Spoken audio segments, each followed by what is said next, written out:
Hello, I'm Judy Rees, founder of Metaforum and general enthusiast for things clean, and also for running events using video conferences. If you're looking at my screen, this is my husband, Steve McCann, who is downstairs in our kitchen. And this is Simon Coles. Simon, would you introduce yourself? I'm the co-founder and CEO of MetaphorumSessions. So we've been using Clean for, I think, about 20 years now, mainly in a business context. Thank you. And thank you for initiating this call. Your question was, what kind of sessions would be good to have at Metaphorum? What kind of thing works on this platform? Is that essentially the question? Yeah, I mean, I'm used to being booked to give a talk, rocking up, giving a talk, talking, people ask questions, and that's the end of it, sort of thing. So, and I think Metaphorum is a bit more emergent. Mm-hmm. So, yeah. It is. So before we get into that, tell us about what it was like joining a Zoom call for the first time. How difficult did you find it, or easy, or otherwise? Fine, like any other video conferencing platform. I didn't, I mean, we use a whole variety of things at work. Every time, you always have a little bit of a deep breath moment, but it's fine. This just worked. It just worked. Yeah, it just worked. I mean, it helps that I know how to get the headset working, but I mean, I think you guys have got wired headsets. So, if I decided to use my AirPods, it might have got, I might have had to choose which thing to use, but yeah, it's fine. This is just the thing that comes with my phone. Okay. And it works. Yeah, I mean, normally if I didn't have this headset, which works, I would, I'd use my little AirPods there, which work really well. And one thing I didn't say to you is, are you seeing all three of us the same size or one person big? I'm seeing you bigger. Okay. At the top right of your Zoom window, there's a button that says Gallery View with a little Rubik's Cube. Hit that and everyone's the same size. Yeah. Okay. Which I think makes like that or not. Okay. One of the many things that I think makes Zoom much user-friendlier and pleasanter than other video conferencing tools. Yeah, I mean, Zoom's a group conferencing tool, isn't it? So that's its main. Basically. And doing meetings like this. Yeah, and it's good for meetings. It's good for one-to-one. It's good for meetings of up to 50 people on my ordinary system. And on Metaphorum Day, we have one room where you can go up to 200 people, which is really good fun. Not last time, at the time before, we had certainly over 50 in there for Caitlin Walker's talk or Caitlin Walker's session. And it was good fun. You could click through different screens and see groups of 25 faces at a time. Yeah. Oh, but I can stop my video when I want to. Ha ha. Yeah. Oh. I can also change video camera. Yeah. You can mute yourself, you can turn your video off, all those kind of things, and you can also join these calls by phone. So back to the original question, what kind of thing works on Metaphorum? My experience, in setting up Metaphorum, what I didn't want was one of these events where nobody participates. It's just somebody talks and the only way you can join in is with text messaging. So the other night we had the Remembering David Grove event where you had a formal set of people who were delivering their thing, and the only way you could be part of it was by writing. That was what I didn't want for Metaphorum.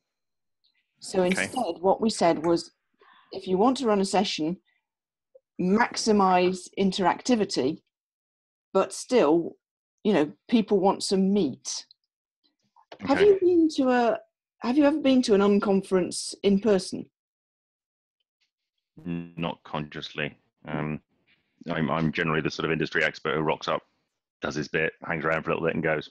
Mm-hmm. I think I've been to a few. Steve went to his first at Agile Lean Europe in, where were we? Prague last summer. Steve, give a 2-minute, what did you make of that experience going to an unconference? Well, I've been to Prague and also to Agile Lean Scotland up in Edinburgh, and it's engaging. What I like about the whole thing is you choose where to engage, where to disengage, and it's completely fine. Everybody's really fine with it. You get a choice of sessions to pick from. In the attention deficit age of browsing and two screens while listening to somebody. You can do all that, or you can really dive in deep and have a really interesting session with somebody. And the key speakers are always actually really good so far. Yeah, a very positive experience. I like it. So the nervousness I have is where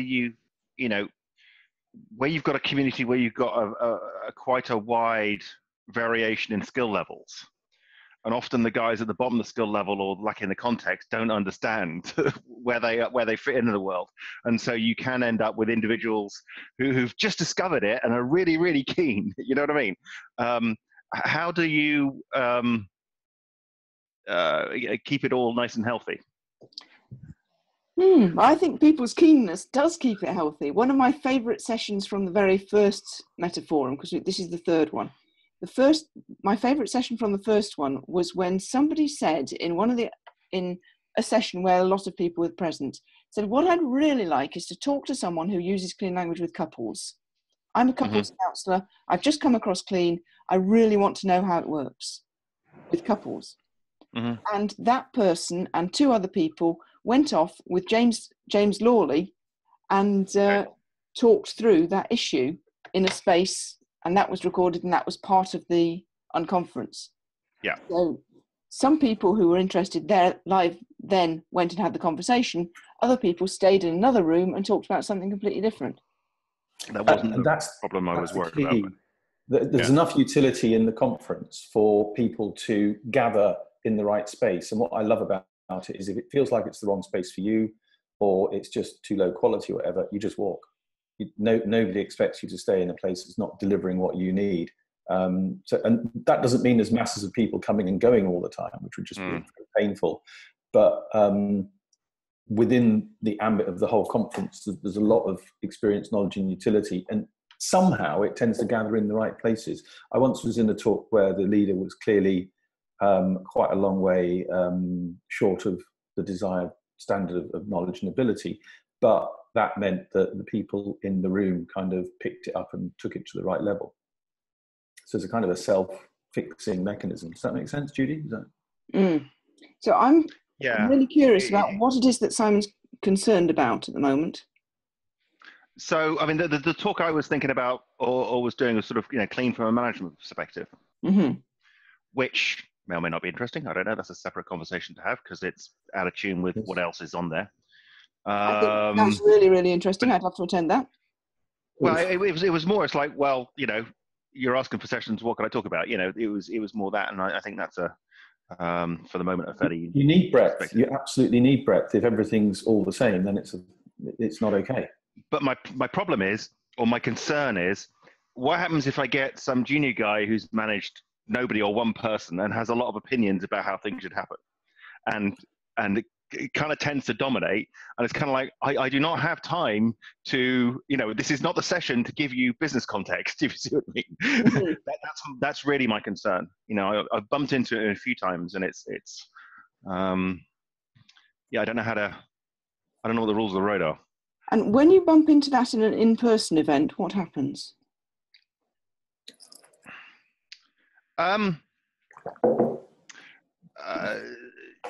It gets very difficult because to some extent, let me give you an example. So sometimes people have very strong agendas, maybe because they've had some trauma. Maybe they've had a bad boss who treated them really badly, and you shouldn't use clean in organizational settings because it's too intimate, and all bosses are bastards, etc., etc.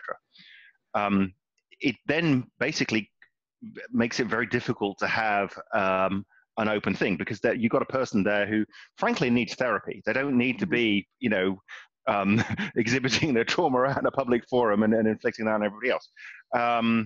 And so certainly from my perspective, all the energy drains out and you're just limping towards the end.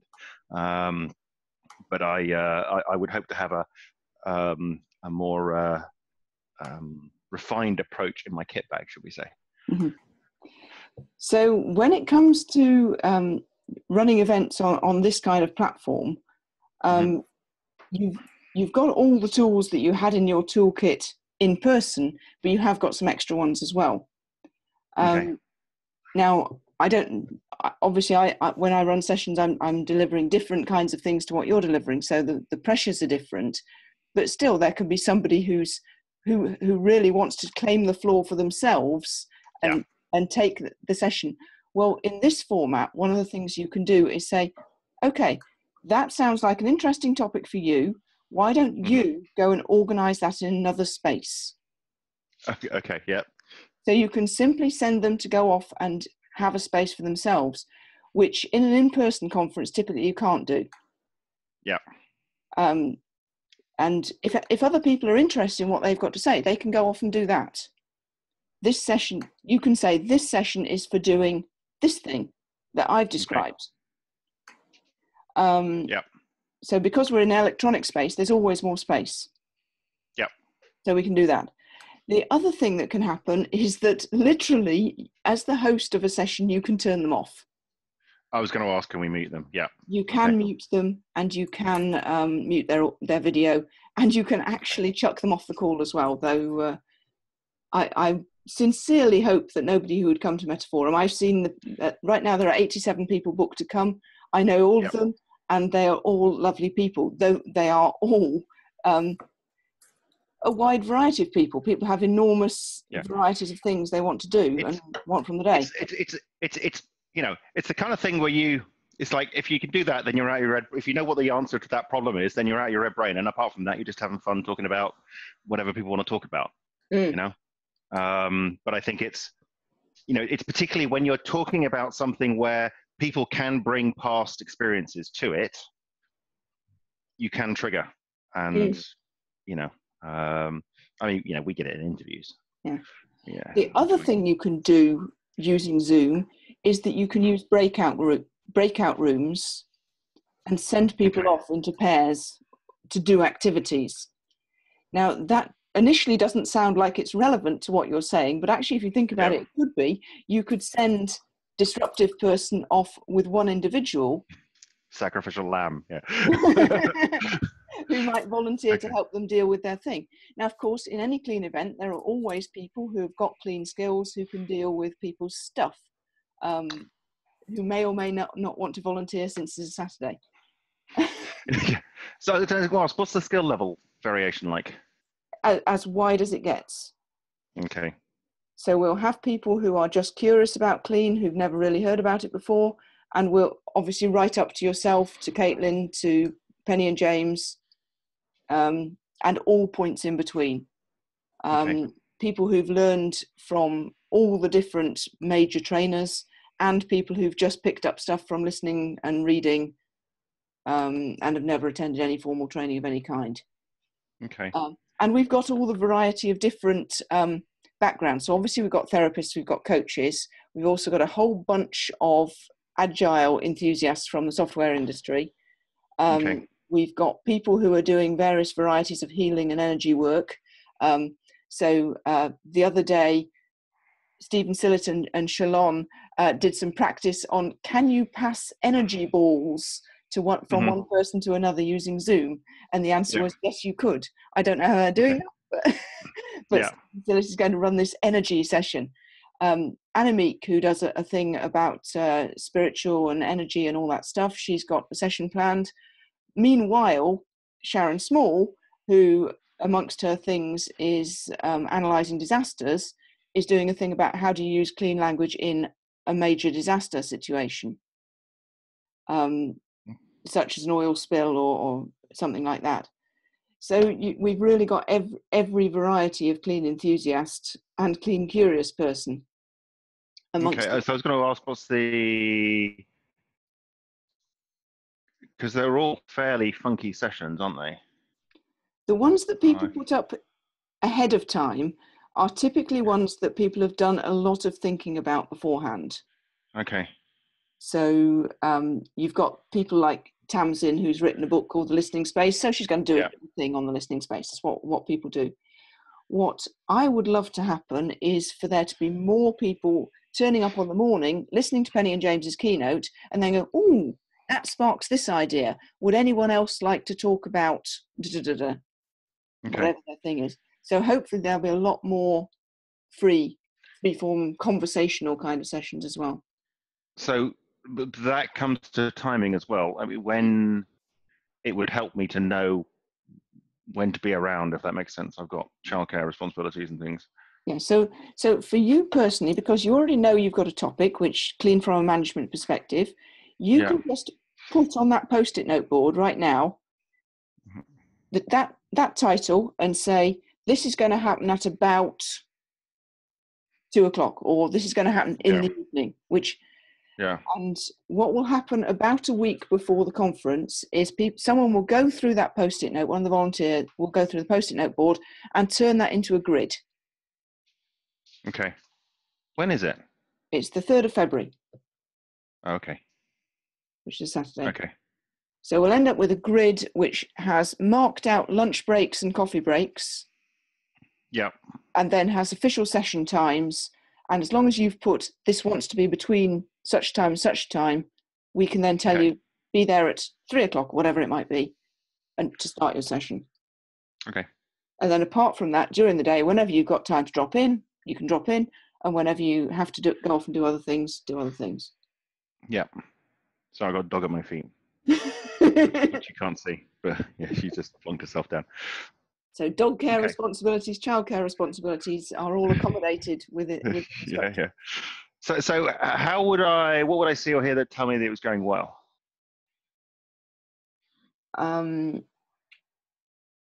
What you would probably see or hear would be if you dipped into 2 or 3 different sessions, you would see in each session a group of a dozen, maybe 20 people were there and engaged in whatever was going on in the room.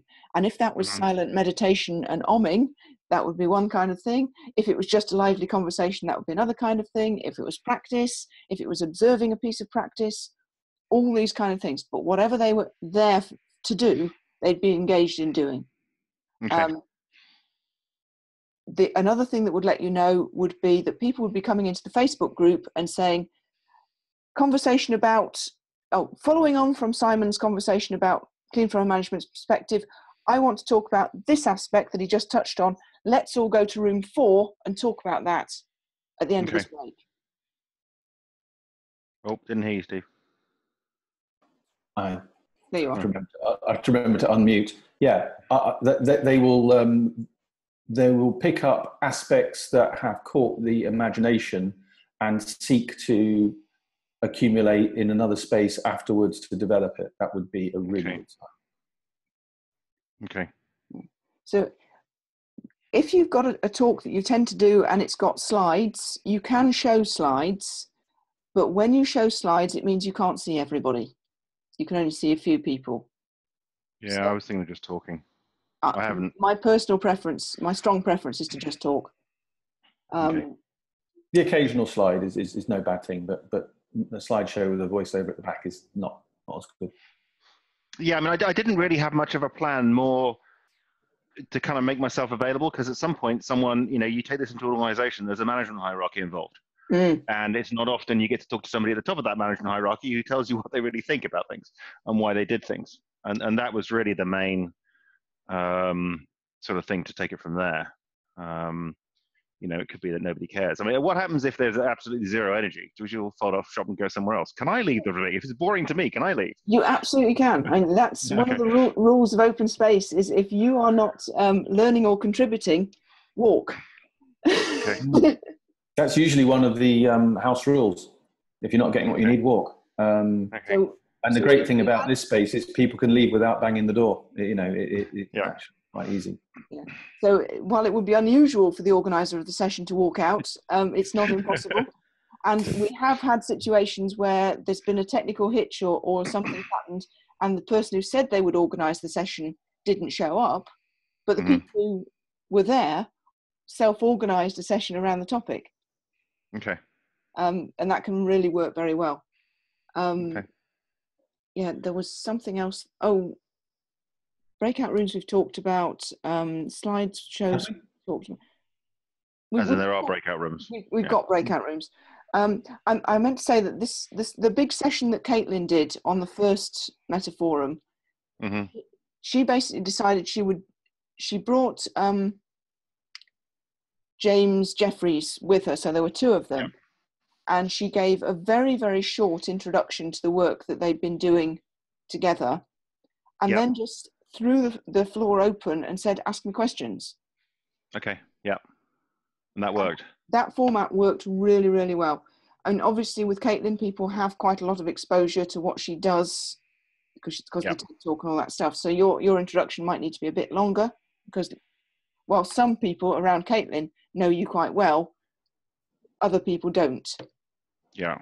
So you might need a longer introduction. But I think that just throwing it open to questions, I think that you'd find, I would guess, quite a high level of energy, including from the Agile community, because they tend to work at a middle level, and have hierarchies to deal with. Yeah. Okay. All right. Does that kind of answer the question? What else would you like to know? It's not clean. Question. Which actually messes with my head. Is there anything else? I mean, so how would I know it's a good topic? Because I could talk about lots of things. So actually, Steve's comment just then, it's like, there is a conversation to be had about using clean every day and what happens when you're used to everyone using clean every day and then they don't. So I live in a nice little bubble where everyone's trained in clean and they will ask me clean questions. And then I go and work with a friend in LA and she's not clean trained and it's hard work. And so that's a separate conversation. You know, there's the cleaner management stuff and whatever, you know. So how would I know? How do you iterate down to a useful topic out of the breadth of things that you might be able to talk about? Well, what I would love to hear is what other people would want you to talk about. So now we've done this recording, and if we publish it in the Facebook group, I would guess that a whole bunch of people would say +1 for this topic or that topic. So that's one way, is you can just use the Facebook group to get feedback from whoever's around. So there's 87 people now. Or did you then see another 87 people rock up towards in the last few weeks? Yes. Because those people won't be in the Facebook group. They won't be there yet. No. So you've got your early adopters there, not representative of the entirety. Yeah, the Facebook group includes people who have not booked yet for this time, and who did book for the previous 2. So there are people who might be not booked yet. There are likely to be people who aren't in the Facebook group who will book, but obviously some of them won't even have heard about the event yet. So we would expect somewhere between 100, over the course of the day, I'll probably go up to 200 people will book. But I wouldn't imagine 200 people will be there at any one time. Hope not. Well, the other thing, are you going to run things concurrently? Yes, there'll be 5 rooms going on at the same time. Okay. So you'll see the grid, and whether there's 5 things going on at any one time is open to some question, I think, but certainly 2 or 3 things at any one time. Okay. So we've got 5 spaces that are official spaces, and then people can always improvise by using Skype or their own Zoom accounts or whatever if we need more space, but we usually 5 is enough. Okay. Anything else I should know? I can't think of anything. Unless you want to play with breakout rooms, which is one of the reasons I got Steve to join the call, so that we could do breakout rooms. Sure, we can play breakout. Okay, so how this works is I would need to make you the host of the meeting. Okay. Which I'm doing right now. Okay, you are now the host, and in the bottom bar of Zoom... Oh, I can mute you. Awesome. Yes, you can. You have the power. Okay. All right. Okay, in the bottom bar of Zoom, breakout rooms. Okay. Assigned to 2 rooms automatically, 1 participant per room. I don't know why you would do that, but you can see how easy it would be. So I'm not going to join the breakout room. Okay, all right. I'll close them all and bring them back in again. There we go. Oh, So Steve has you got- joined his oh, Steve's breakout got- room. He'll come back in a Can I moment. bring- There you go.